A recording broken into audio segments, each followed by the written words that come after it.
Notice that I am an uncanny body double for my minister.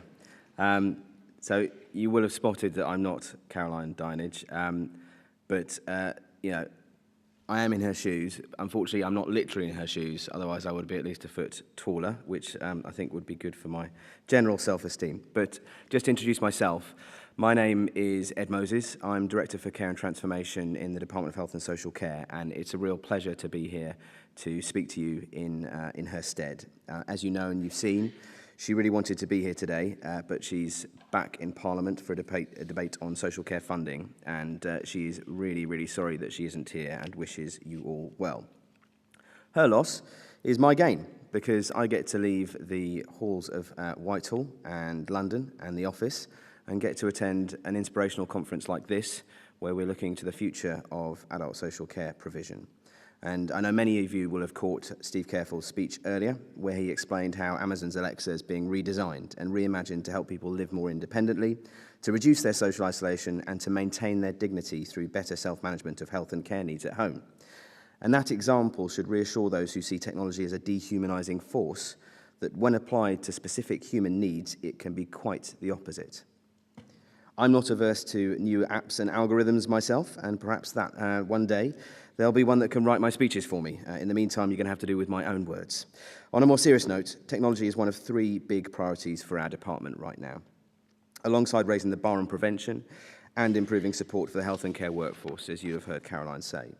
In truth, technology is in service to both, which I hope becomes clear in what I'm about to say as I focus on the challenges posed by our ageing population, the need to involve both public and professional groups in designing care services, clinical advances and great careers, and the broader goal of delivering sustainable and person-centred social care system.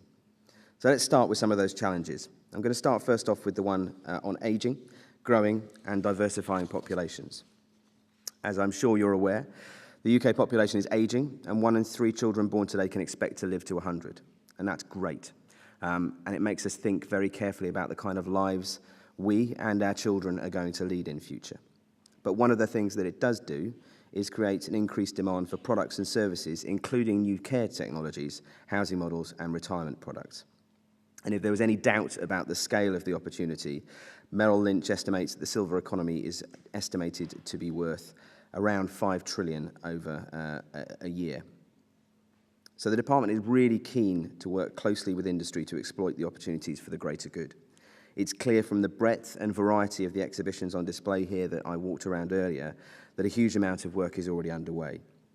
And there's no doubt that you've got the drive, the ambition, and the enterprise to help older people lead more healthy, independent, and fulfilled lives. And as part of that, earlier this year, the Prime Minister announced the Ageing Society Grand Challenge, and that's part of the government's broader industrial strategy. The challenge sets a goal of ensuring people enjoy an extra 5 years of healthy and independent living by 2035, whilst narrowing the gap in life expectancy between the richest and the poorest. And there are huge gains to be made from investing in technology to help people manage their conditions better and to prevent care needs from escalating.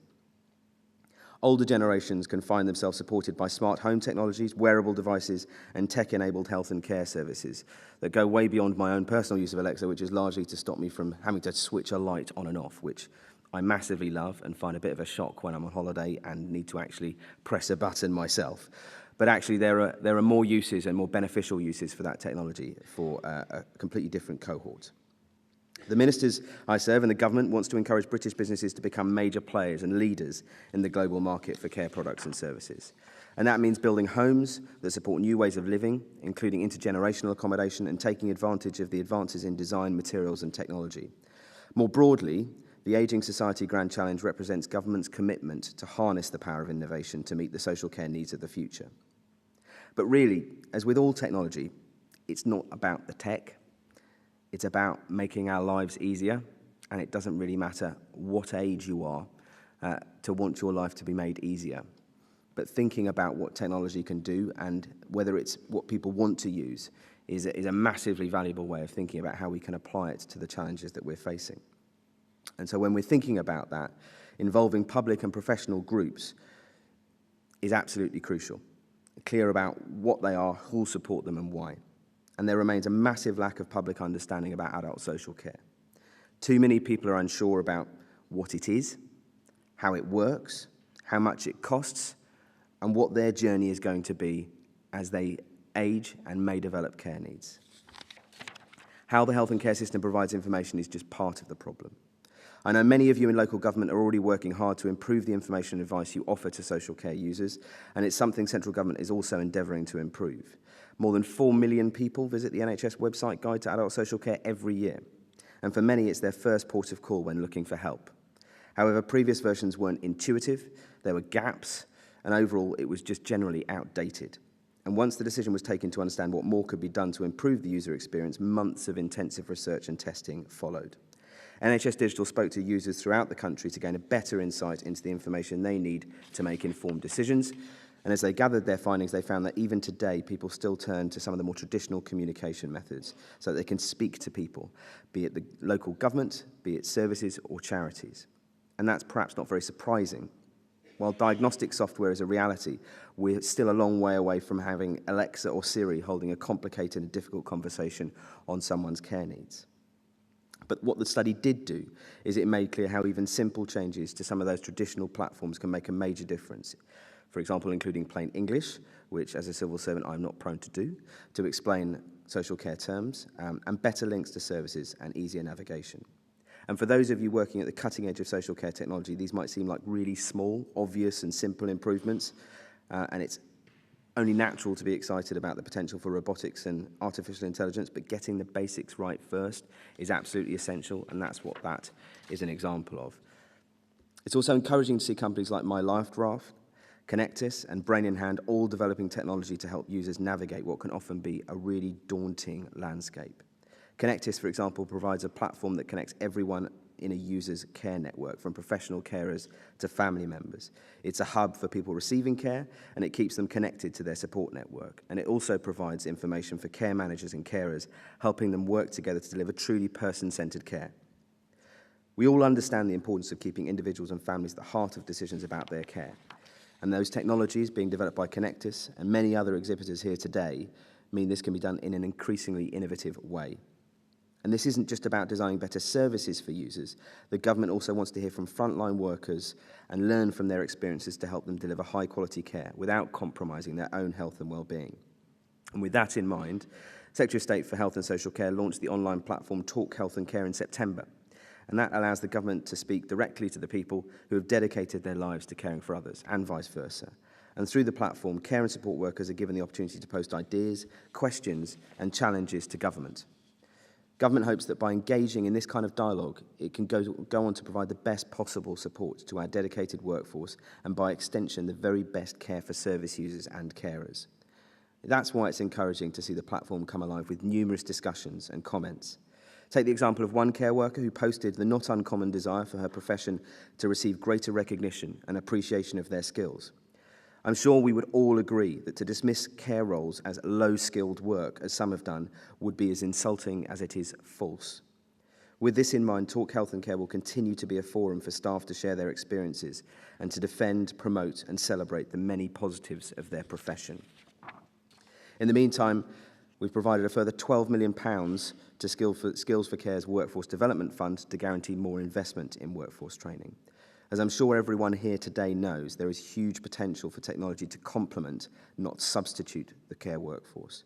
It's not a silver bullet, and safety and quality must be safeguarded, but only through experimentation and innovation can future demands be met.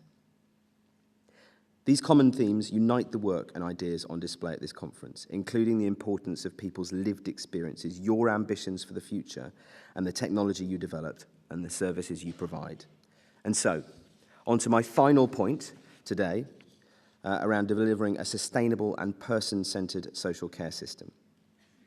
For those of you who've been able to attend both days, I'm sure the conference has provided a compelling insight into the changing landscape. We're all living longer, often with increasingly complex care needs, and advances in technology will undoubtedly mitigate many of the health and care issues we'll face. But a long-term settlement is being sought, and that aims to ensure stability and quality throughout the sector. That's why the government is committed to publishing a green paper later this year, and that's why we're focused on speeding reform for the system and making it fit for purpose for many generations to come. Proposals in that include the pursuit of a whole-person integrated care system with greater control for the recipients of that care and greatly improved support for the care workforce and those unsung heroes of the health and care system, unpaid carers.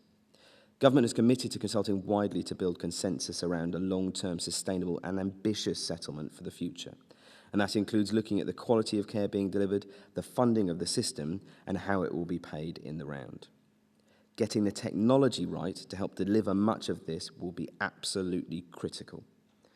But I'm confident that you're on it. So, as I draw to a close today, I hope I've given you a bit of a sense of the scope of work underway in government and the role technology will play within that work. It's really important that the benefits of technology reach everyone working in care. Government departments and sector partners will continue to work with you and support you to make that happen. Whether you're a commissioner of adult social care services, a local authority supplier, working for local government, or providing directly to people who are paying for their own care and support, I'm sure these 2 days have provided much food for thought, inspiration and encouragement for the future. And so I hope you enjoy the rest of the speeches today. Thank you very much for your time. I'm going to hand over to Glenn now.